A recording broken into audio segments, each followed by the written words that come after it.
Salut à tous, nous allons poursuivre notre formation, cette fois-ci avec la partie concernant l'installation de Joomla. Je tiens à préciser qu'à chaque vidéo est associé un fichier qui va énumérer de façon réduite les différentes étapes à suivre pour la réalisation du projet. Donc nous allons exécuter notre fichier. Dans l'installation de Joomla, il y a un facteur très important, c'est le choix de la version. Pourquoi le choix de la version? Parce que les différents modules que vous aurez à intégrer sur votre plateforme seront en fonction de la version que vous aurez à choisir. Ici, dans notre cas, nous allons poursuivre notre exemple avec la version 2.xy et 3.xy. Je précise que x et y sont des variables. Vous pouvez voir souvent la version 2.5 simplement ou bien 2.5.2, etc.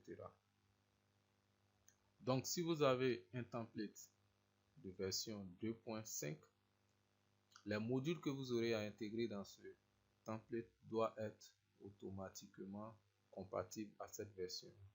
Donc, je précise que vous pouvez avoir des modules qui peuvent fonctionner sur le 2.5 et qui ne pourront pas fonctionner sur le 3.x.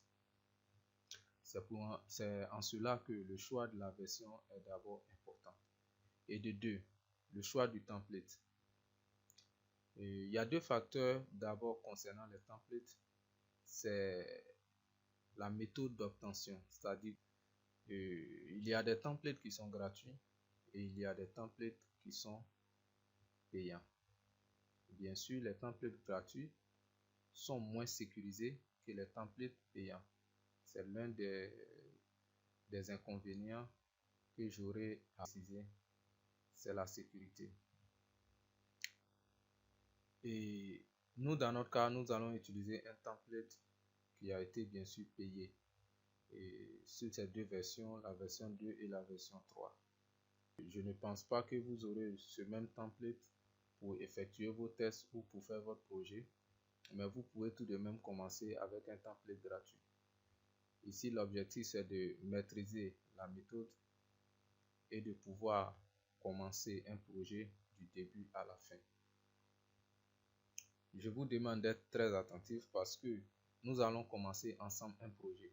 Il s'agira d'utiliser le template et de le finaliser jusqu'à sa mise en ligne. Donc, l'installation, la configuration, l'administration et la mise en ligne. Donc, de notre serveur local, nous allons le déporter sur un serveur qui est en ligne et exploiter ce site. Je vais passer au choix des différents templates. Nos templates étant choisis, nous allons procéder aux différentes étapes d'installation. Je vous demande d'être très attentif. Dans ce dossier se trouvent nos deux templates. Bien sûr, c'est un seul template, mais sous deux versions. Ici, la version 3 et ici, la version 2.5. La première étape, c'est d'abord de décompresser ces templates parce que lorsque vous les achetez ou vous les téléchargez sur Internet, ces templates vous parviennent en format zippé. Donc, vous devez d'abord les décompresser. Donc, on prend la version 2, on va la décompresser en gardant bien sûr le même nom. Et aussi, on va prendre la version 3, on va la décompresser en gardant le même nom. Nous allons poursuivre en exécutant notre serveur parce que depuis le début, le serveur n'a pas encore été exécuté parce que WAMP n'est pas configuré et automatique à l'allumage de la machine.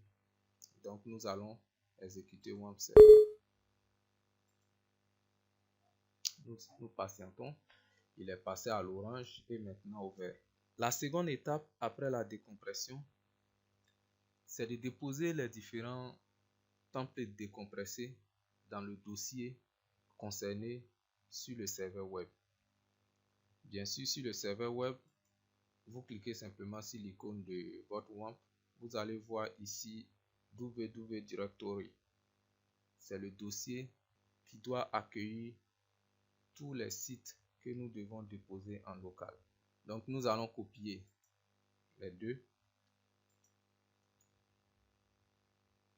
et nous allons les déposer dans le dossier.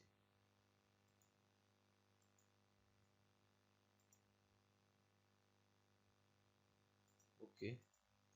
Nous allons déposer les deux templates.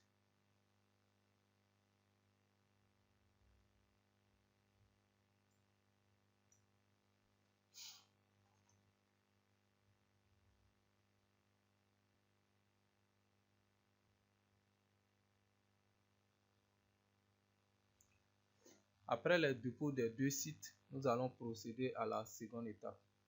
Mais je tiens à faire tout d'abord un récapitulatif. La première, c'est tout d'abord d'avoir le template. On passe par le choix de la version, télécharger le template, le décompresser. Ensuite, lancer WAMP Server, copier le template décompressé et le déposer dans le dossier www de WAMP Server. Généralement, ce dossier il est situé dans votre disque local C, là où vous avez installé WAMP, et dans le dossier WAMP, vous allez avoir le dossier www. Et c'est là qu'il faut déposer le site. Et nous allons passer à la seconde